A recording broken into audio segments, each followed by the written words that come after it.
అంగన్వాడీ కేంద్రాలను కూడా అప్డేట్ చేస్తున్నారు. అంగన్వాడీ కేంద్రాల్లో చిన్నారులకు వంట చేస్తూ ఉంటారు. అందుకే దాన్ని ఉప్మా బడే అని కూడా అంటూ ఉంటారు. ఇప్పుడు అంగన్వాడీ కేంద్రాల్లో గ్యాస్ ఖర్చు తగ్గించేందుకు ఇండక్షన్ స్టవ్లు అంటే కరెంటుతో పనిచేసే పొయ్యిలు ఇవ్వబోతోంది రాష్ట్ర ప్రభుత్వం. ఇప్పటికే కొన్ని అంగన్వాడీ సెంటర్లో ఇవి ఇచ్చేశారు. అయితే పూర్తి స్థాయిలో కూడా వాటిని ఇవ్వబోతున్నారు. కాలుష్యం తగ్గించడం, అలాగే స్వచ్ఛతను పెంచడం, వ్యర్థాలను సద్వినియోగం చేసుకుని సర్క్యులర్ ఎకనామీ దిశగా అడుగులు వేయడం అనే అంశాలు నిరంతరం ప్రక్రియగా ఉండాలి. అందుకే ఈ నిర్ణయాలు తీసుకుంటున్నామని తాజాగా చంద్రబాబు నాయుడు గారు చెప్పారు.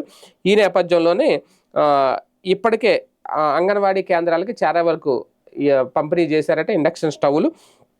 మొదటి దశలో భాగంగా ముందు పట్టణ ప్రాంతాల్లో 11,400 ఇండక్షన్ స్టవ్లు పంపిణీ చేశారట. ఈ నెలాఖరులోగా మిగిలిన 44,346 అంగన్వాడీ కేంద్రాలు ఉన్నాయి. వాటన్నిటికి కూడా పంపిణీ చేస్తారు. ఇండక్షన్ స్టవ్ వల్ల నెలకు ₹247 వరకు ఆదా అవుతుందట నెలకి ఇండక్షన్ స్టవ్ వల్ల.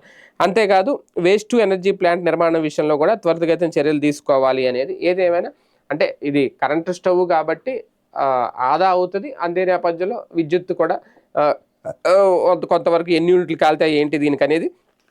ఏది ఏమైనా ఇండక్షన్ స్టవ్స్ వినియోగం అంగన్వాడీ కేంద్రంలో రావడం అనేది మంచి పరిణామం.